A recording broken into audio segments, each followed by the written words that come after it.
Welcome to this episode of Straight Talk No Chaser. We in the building. This week we're going to be reviewing Tres Lindas Cubanas cigars. I have the La Negrita, or not La. Is it Negrita? Yeah, I didn't say Negrita. You are better. La Negrita. Goddamn gringo. Yeah, right. La Negrita. What we doing? Absolutely. Brother Mo, what you got over there? I got the La Clarita. It's a little too spicy for me. We'll get there. What you got, cuz? Same, I have the La Clarita as well. On a V cut, flat cut from me. Flat cut from Brother Mo. What you got over there, Eagle? I have the La Mulata. La Mulata. Yeah. Absolutely. So this is a black-owned, actually black female-owned cigar line, and yeah, it's our first time trying them.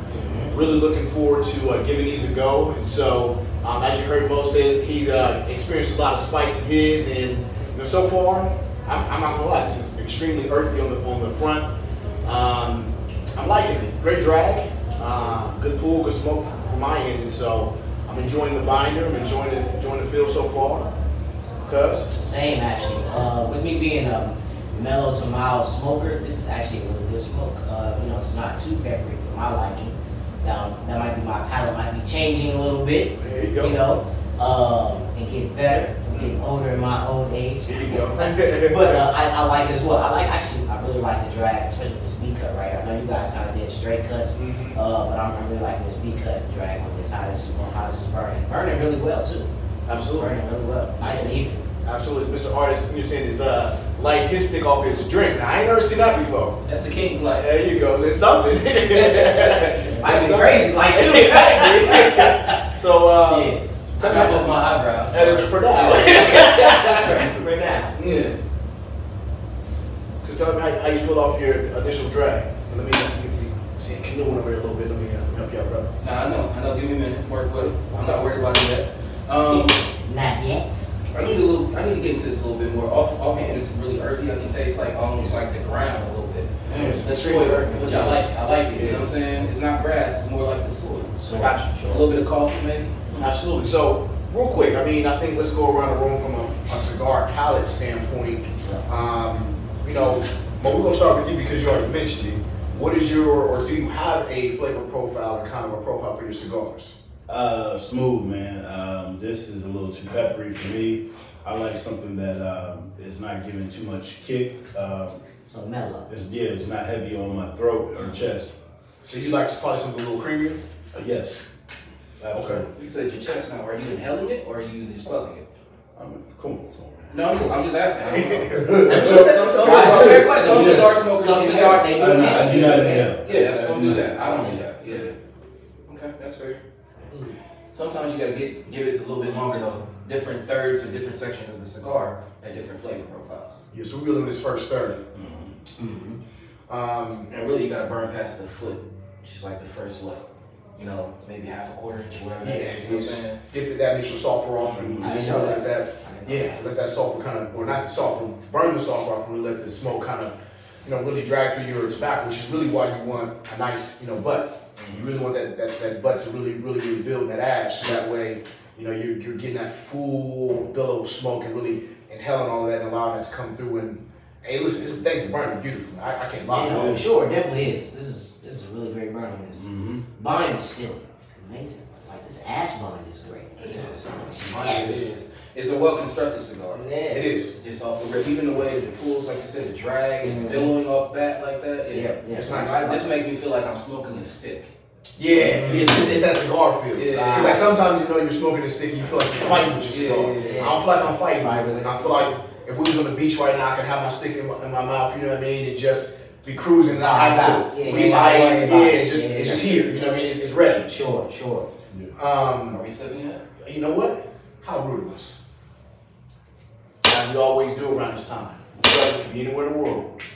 So right here with me. Hey. Straight talk, no chasing. Up, down, blessings all around.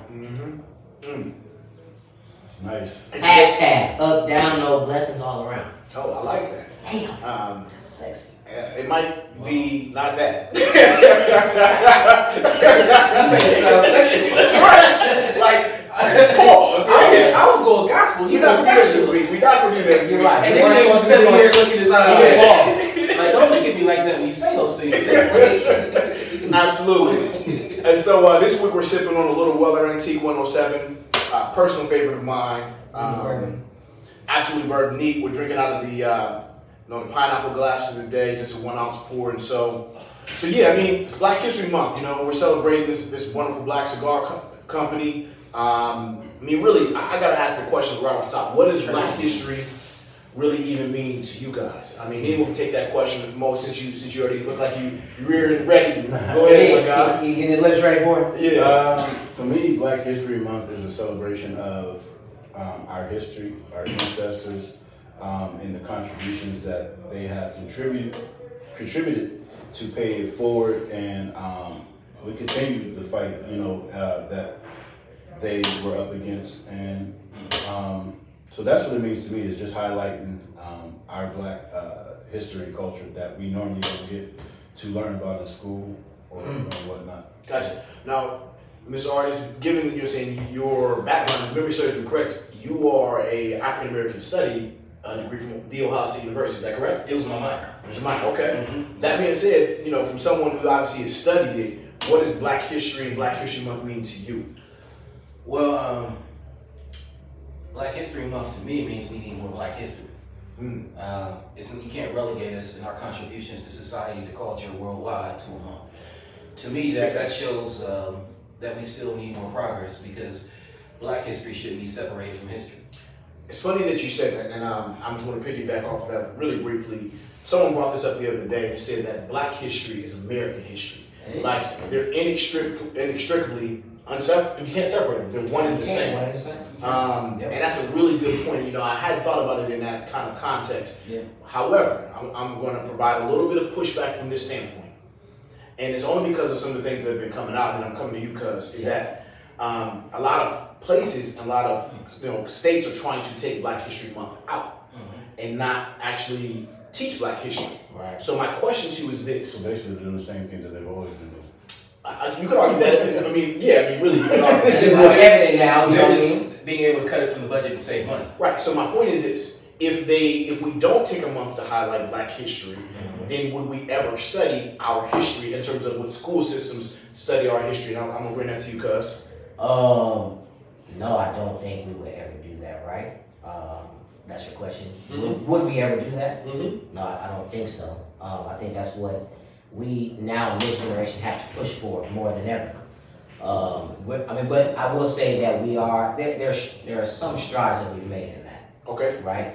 From the standpoint of how Black History Month started in general, where it was once just a week, and Dr. Garrison created it as a week, and the relevance of the week that he chose was the second week of February, and that was because it landed on two pivotal things for him.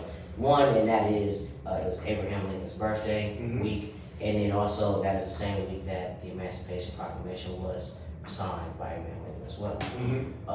So I think if we can build on that, and I don't think we're building on that anymore. Build on that? Yeah, build on that. Go back to the roots and build back on that. Well, so when you say build on that, can you be a little more particular? Build on. Sure, build on why it all started in the first place. Okay. Well, honestly, I think that a part of the picture, right, is that first and foremost, when it comes to my children and my godkids and others, I'm taking the responsibility to teach them Black history. Sure. First and foremost, and one of my initiatives that I'll have through my foundation is to create a Black culture secondary school, where we'll teach them about this. Okay. And we'll teach them about the education system they're in, and how it's just someone's perspective. It's not the answer. You have to fill those pictures in yourself and make good assessments based off of that. It's interesting that you say that, is that, there's an old saying about history, his story, right? Right. To the victors go the spoil. And to the victors literally goes the history, what happened, right? What the narrative. Exactly, the narrative, what the confluence of events, right? And the point of view. And so I think for our culture, and I like what you said, that we have to do a better job of, number one, in my opinion, educating ourselves. Right. Sure. Understanding the nuance to our culture. Right. not just on an American level. You know, whether that's internationally, you know, whether it's, you know, the migration of people from Nigeria to countries like, you know, Norway, right? You know, and countries like France. You know, there's a huge migration outside of just America and various cultures that are going in all these different places throughout the world. And what you find is most of these other places are very Eurocentric. And the question becomes why? You know, and I think that what we need to do a good job of is us as Americans is understanding the culture of blacks throughout the world. Right. You know, there was this big thing recently about the racism in, I think I want to say the Euro Soccer League. It was like a big deal because, of course, they're calling them monkeys and throwing bananas, doing all this crazy stuff in stadiums. And so, you know, it's not just an American thing. I know we like to. No, it's definitely a world thing. It's a world thing. It's a world thing. It's a world thing. And I only bring that up to say that if we can understand the conditions that affect us globally, and we can see how maybe some of those guys are combating it, I think we can do a better job on our home soil. Now, let's back it up a little bit, because while it is not necessarily an American thing, in terms of the way it has impacted people, it's a difference. Agreed. You know, there's a difference between bastardizing a people in a different land, right, versus enslaving them in their homeland when they still have connections to where their grandfathers' people live. Facts. So let me ask you something. So I'm glad you said that, and Dale, you brought this up. And you're a filmmaker too, Eagle. We have now American actors, black actors, complaining of roles going to, you know, people from Africa or the British actors. Sure. So that's like the trend now. You know what I'm saying? So my thing is, it's still representation of us. You know, so are we American, you know what I'm saying, or are we all black? Well, I'd like to take this real quick because, and I think this is what Mike was saying, is that the black American experience is unique because we were uprooted, right? Brought to another country and enslaved. And because of that experience, and that experience not being, you know, from a freedom standpoint, relatively new, it's unique versus the guy that's coming from the UK. So the perspective is different. The perspective of opportunity is different. Whereas in their land, they can get the opportunity to be an actor. In our country, we have to be a black actor, right? And we're not given those same opportunities. So when you're extracting someone from another country, I don't know about that. I would say they probably have that same sense as well. Because if they had this, if they're experiencing the racism within, you're saying the soccer culture, I'm pretty sure it's the same in the film industry for them. Is that true? And you're right. And even more so, their jump to come over to America to have that, you know, filming career probably was even harder than if you were right here. Well, let's put this in perspective. Because we're just now getting to them. Let's put this in perspective. Just now in the masses. We're just now getting to them. They've been a wave. And first of all, it's not them, it's us. Because I look at black people worldwide as us. Now, and when it comes to American racism, right, it's more nuanced, I would say, just from my perspective, right? So I have a friend, a filmmaker in South Africa, I won't say his name, just for his protection.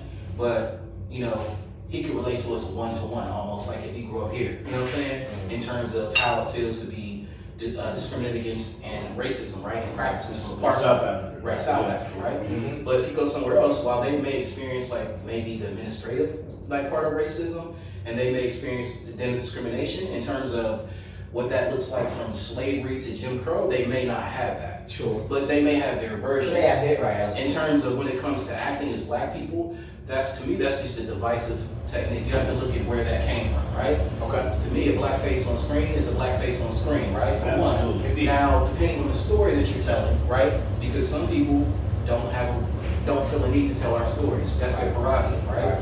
But in terms of whether you're British, you know, whether you're Scottish or whatever, you know what I'm saying? Black is black. I try to look at what you do with your opportunities. Now that you have one, you open up the door for more of us. Sure. You know, now, if you're discriminating against, it can appear maybe like you're discriminating against American actors because you're putting on a bunch of British actors, right? But if I'm doing a show and I know all y'all act, right? We come from the same spot, who am I calling first? Right? People come from the same spot. spot. So my thing is you have to look for ways to build bridges. Okay. You know, and I haven't seen any British actors to say I'm not working with American actors. I've just seen them being critiqued.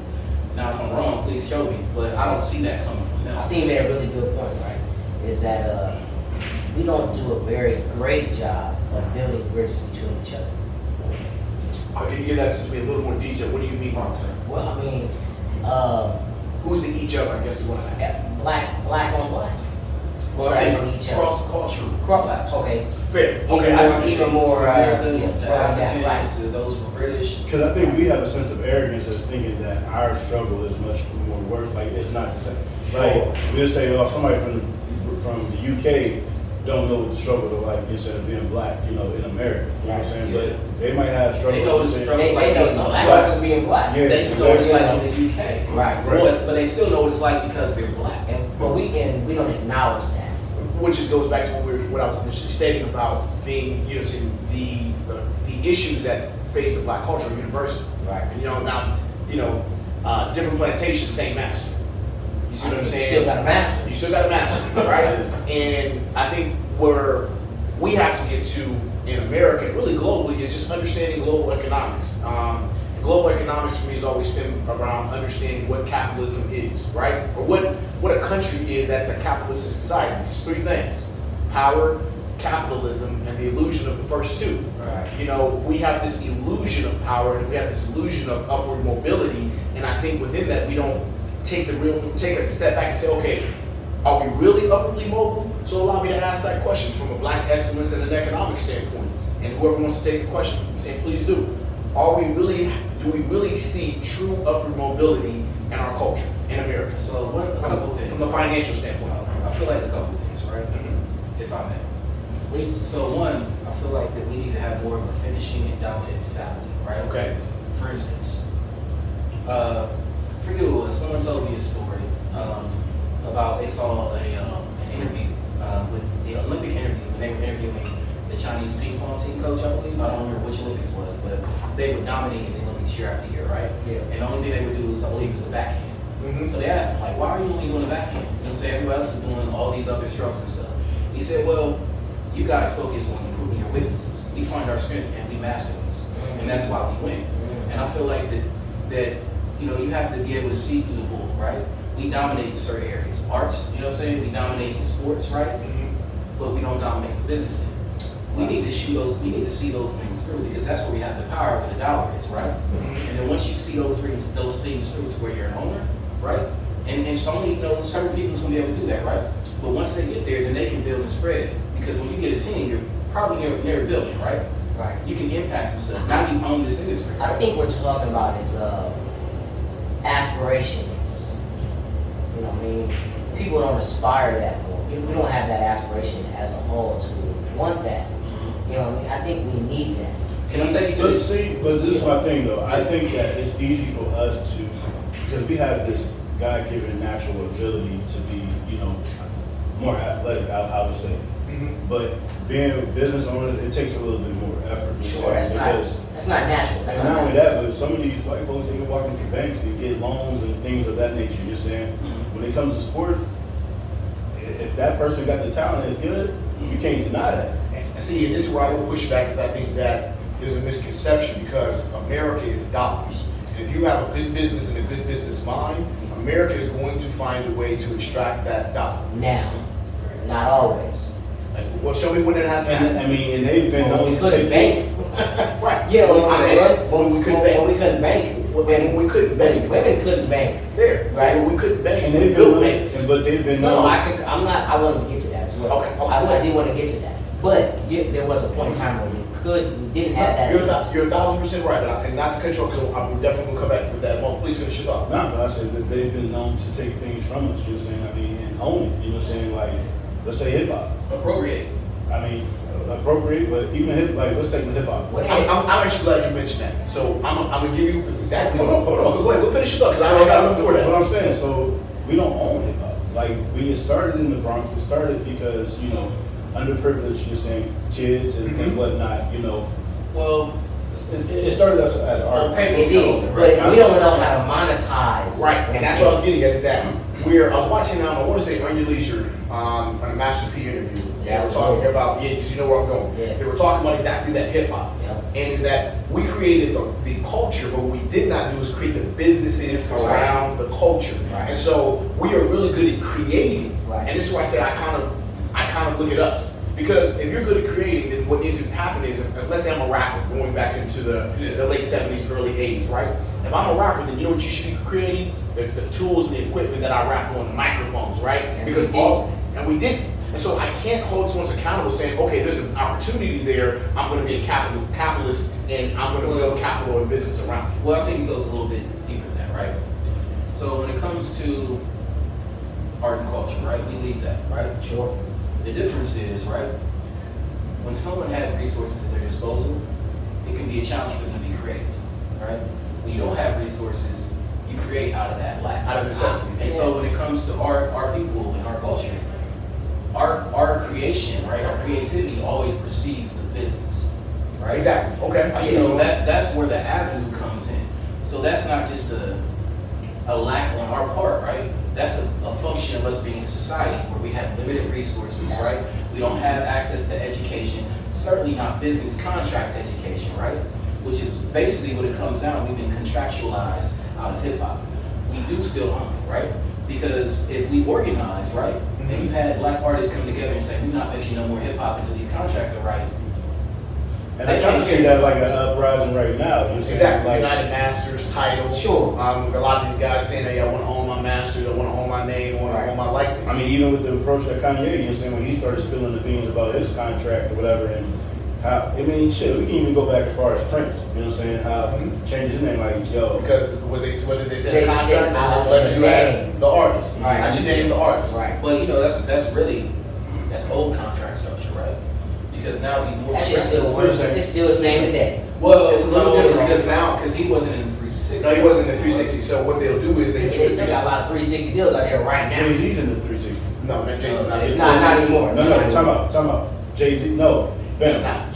Trust me. We can Google it and we can look this up. But Jay-Z's no longer in let's 360. go. Jay-Z is He definitely- was. He's not anymore. He's not in the 360. Can we hear Rose point, please? Well, I'm gonna hear you. I'm So gonna where hear is you. Jay-Z in? Hey, I'm gonna shoot you like Taylor Swift. I'm No, gonna let you finish. no. So what is Jay-Z in? Jay-Z doesn't have a contract anymore. Jay-Z. Well, shit, he got a contract with Live Nation. He has a contract with Live Nation, but that is about. It's a 360. But it's not a 360. Bro, That it's is a 360. It's not. It's a concert deal. We can look this up. Yeah, It's a concert. It's not a record. It's not a record deal. Hold on a second. It's- They gave him a deal. It was a 360 deal. They funded. That money that he gave him funded Watch Rock this. Nation How many contracts is he in for Rock Nation? twice, two. So So two. he did two. And that is based on a concert series for them and their artists. That's not a record deal. So for those who are looking, y'all can go look it up Okay. and see And that if I'm wrong, Jay-Z I'll be the has a first to say that I'm 360 wrong. deal right Oh, now. one, that'd be great homework for our viewers. Absolutely. Be great work homework for our viewers. Yeah. Well, So, so, as as well well as as us. debate over Jay-Z's contract stipulations like that. that's fair. That's fair.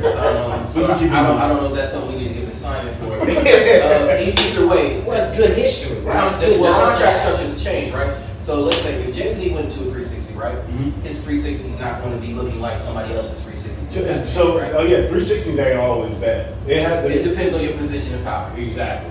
right? Absolutely. Real quick, you're saying I just wanted to say, man, look at that. They're saying, look at that. They're saying, butt over there, boy. Yeah. And listen, real quick, man, get it on camera. Please get a picture of I'm that. trying. Listen, I was trying not to. You know, it's kind of leaning a little bit. I'm trying to bring it back. Nah, man, You get know a picture of what I that, man. That's looking good. Say less. Hey, Trace Lindis. Come on, Nick Knight. Great cigar structure.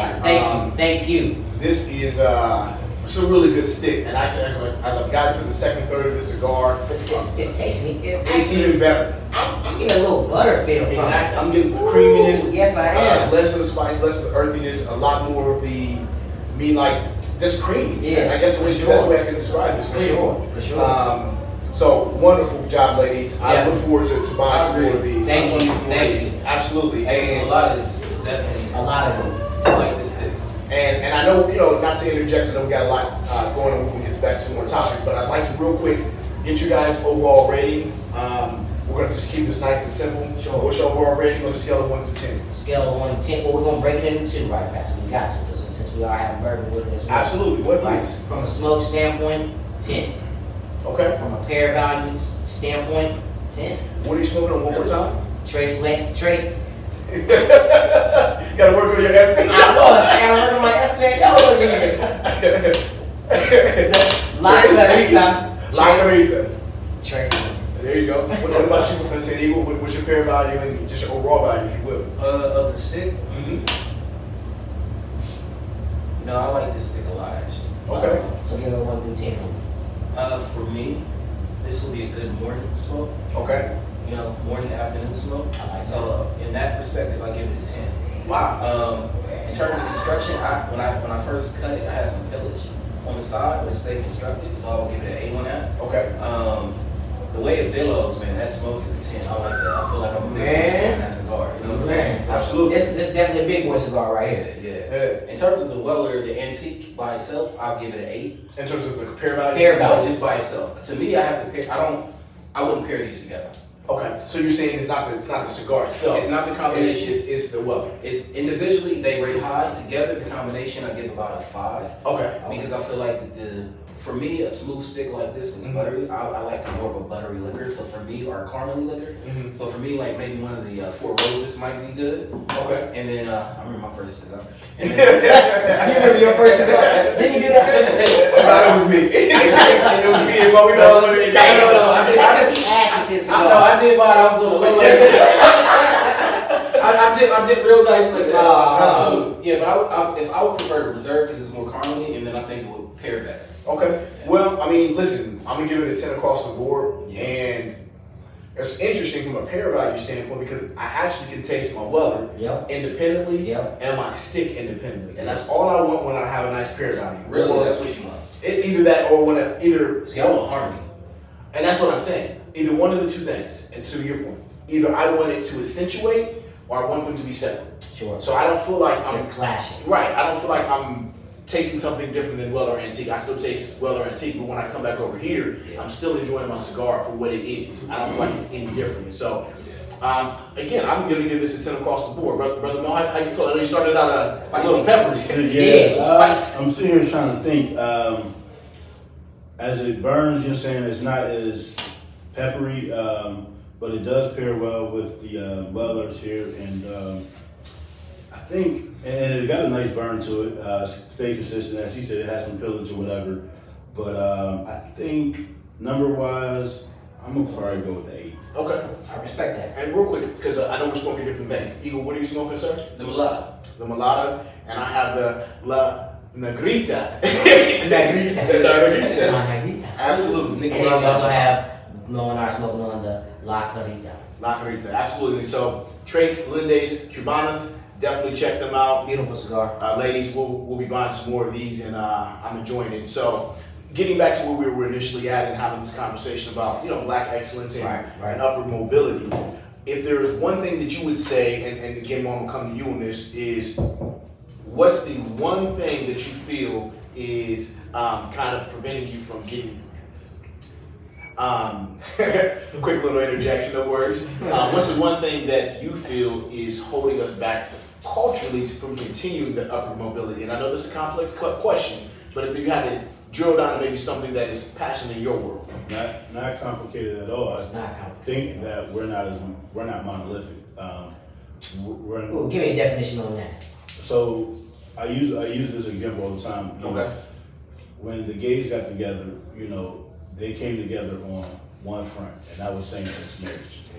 And once they was able to do that, then they were able to get other things changed and move forward. And I'll say this as well. I think that when it comes to us, our needs and wants are different, because he may want reparation, and I might want equality. Gotcha. Well, we created that game plan though, so that was our game plan with civil rights. It was but to an extent. Not everybody wanted the same thing for civil rights though. But there was enough commonality for us to move together. But again, you know what I'm saying? It's almost like with the house niggas, it's like a situation. You know what I'm saying? You move, him off the plantation and bring him into the home. Now he's living better, eating better, dressing better. So now you're saying you got them, in the field, looking at him and mad at him. Can I take you to the Church of Black People for a minute? May I do that? We're going Baptist, Pentecostal, where we going? See, because what I've identified amongst our people, can I get some church congregation? You know what I'm saying? You gotta get the sermon. I'm saying, man, You want the collection plate to go around? Real fast. Why not? Let me tell you something, because I'm about to drop some gems. Give me Go some ahead. Okay, I'm leaning back for this one. What I have identified amongst our peoples, is the demon of better than. Better than. Amen. Okay? I'm doing better than slavery. I'm doing better than discrimination, right? I'm doing better than average, right? Yeah. I'm doing better than. That doesn't mean you're doing good.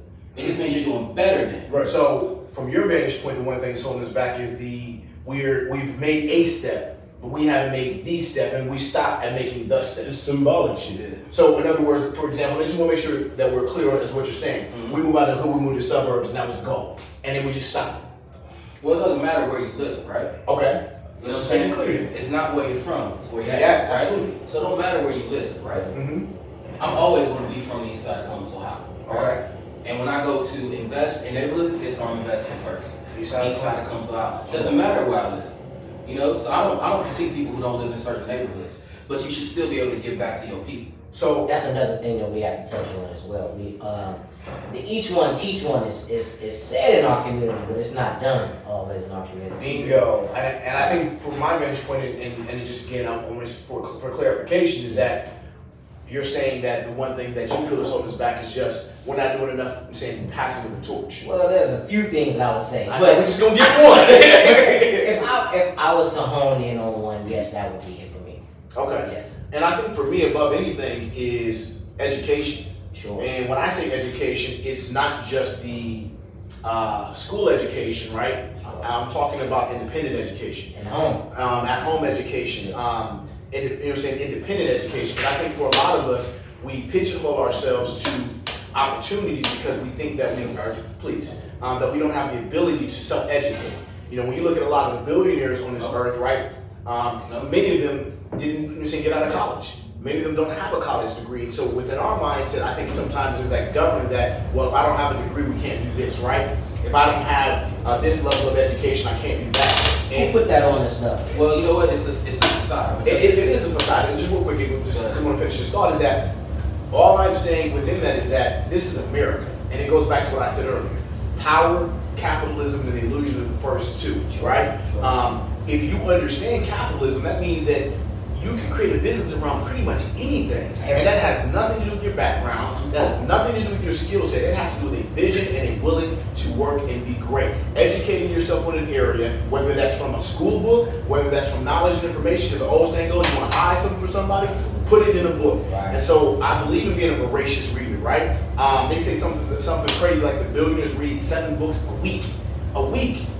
Do you know how much knowledge and information you're gaining in that scenario? And so whether it's going to college, right, whether it's finding a trade, whether it's reading a book or listening to a podcast, I just think that the very first thing we got to begin with in this capitalistic society is understanding of business and being willing to self-educate or educate from any standpoint. So Hugo, I know you had some points. Go ahead, my friend. Well, I think in terms of that, right? I think the first education that we need, especially is when I think about black children, right, is that you can be anything. Right? And it's one thing to say you can be anything, but then you have to define what is anything. Because kids look at example, right? So if your dad, right, is a hooper, right, I could be a hooper, right? If my mom's a teacher, I could be a teacher, right? Right. If my uncle's a doctor, I could be a doctor, right? Right. But what about people you don't know? What about that person who's an astronaut? You know what I'm saying? What about that person who's a physicist? You know what I'm saying? What about that person who's an entrepreneur? Modeling, absolutely. Those types of things. We need to get more exposure to the possibility that your future doesn't have to look like what you see. You create your future. Exactly. I love what you said there, because when you go back, in my opinion, to some of the, 50s, 60s, 70s, I thought within the black community you had a lot more diversity. You could go up the street and you had your local doctor, right? You had your local physicist, you had your local, attorney, you had your local accountant, you had all these different career fields within your community. Right. And then when you begin to disperse, when segregation happened, all these people, exit the neighborhood. And now all that you see is the degradation of your neighborhood, and you don't see those examples. And so I like to say that I love that, and you're 1,000% right. Having those models and having those examples is extremely key. Go ahead, Cuz. I was just going to say, I think to your point that you were saying there, having kind of our own black community of these occupations right in our faces, right? That also came, the reason why it also tears down is because we wanted something else outside of us. What does that mean to you? Because I have an idea, but what does that mean for you when you say that? Well, shit, man, I don't really black millionaires when I was young. Okay. Right? So I had to go find that in some other area. Interesting. Sure, we had black grocery stores, we had barbershops, we had doctors and all those. But some people were like, I don't want to see the black doctor, I want to see the white doctor. And so that business left our neighborhood. Gotcha. We gotta make sure we bring that back into our neighborhoods. So let me ask this before we get up out of here. How do we preserve that black pride, that black excellence, and you know, that sense of self-worth that we used to see, you know what I'm saying? Because like my favorite timepiece is the Harlem Renaissance, you know, where you've seen the brilliant minds of, you know, Malcolm X, you've seen Dizzy Gillespie, just so many different people, you know. How do we preserve that and keep it going, you know? And I think that starts right here. Yeah. Well, I'm going to give and again, I'm going to keep harping on this. I think we have to understand the rules of America. I think oftentimes we get caught up on the color of our skin versus understanding that America is always going to be about that almighty dollar. And so you have to be able to, in my opinion, create your own banking within your own home, right? Your own understanding. And when I say understanding, I mean your educational understanding from finance, from business, right? From mental health. I mean, that's a whole other conversation. We'll definitely do an episode on mental health because, you know, if you're from the hood, and I, you know what I'm saying, I'm American, and you know, there's a crackhead over here, right, and a dope over there, and four of your friends have gotten shot, right, and you know, you got a neighbor who's suffering from diabetes but doesn't go to the doctor. You're suffering from PTSD. Like, you are living in a literal war zone, and then you expect someone to go into the workforce, right, go into business and be emotionally stable. Like, that's not real.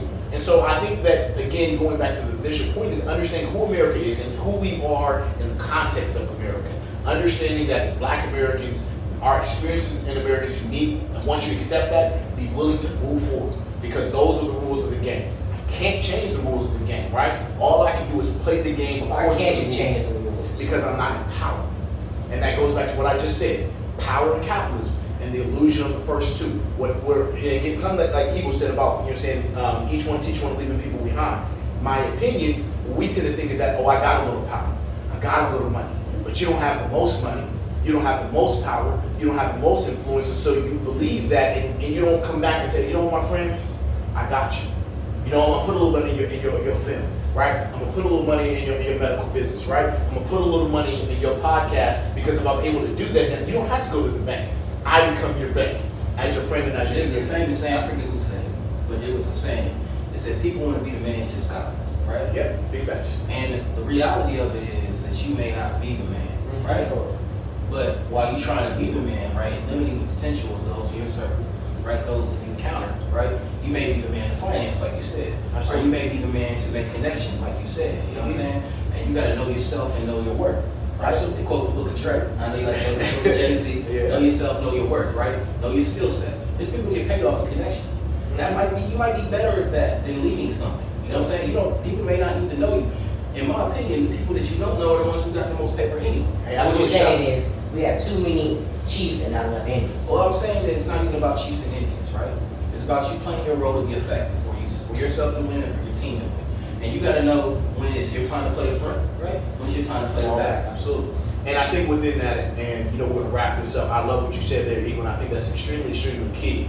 Is even within this, just being a part of a team and being comfortable being a part of a team. Because a team, if you wanted to extrapolate that out, is a metaphor for community. Right. We have to be community oriented. Yeah. We have to be, you know, like the Jewish and the Chinese and the Japanese and all the many other subcultures within our country, where we really are supporting each other. And it's not a tear down, it's not a, you know, light skin, you're saying dark skin thing, or as you said earlier, house nigga, field nigga thing, right? Have nots. It's one culture. We are Black Americans, right? Within America, let's find a way to make the most of it. And so that's really my closing remark. Anyone else want to add anything to that? I like that a lot. I like that a lot. The analogy I like to always reference to that is a fist is better than a hand. Absolutely. Absolutely. And so, hey, we're going to wrap this up. Once again, straight talk, no chaser. This week's review was on Trace Linde's Cubana Cigars. And we're out here just really being Black men, you know, just talking about Black excellence and what affects and, you know, is important to our culture. You know, we don't have all the answers. We're going to be wrong, we're going to be right. But we appreciate each and every one of you guys for tuning in. Until next time. To Black excellence. Straight talk, no chaser. Straight talk, no chaser. Absolutely. Best of them. Can I say it? I don't walk, I don't run, I fly. I am eagle. We're gonna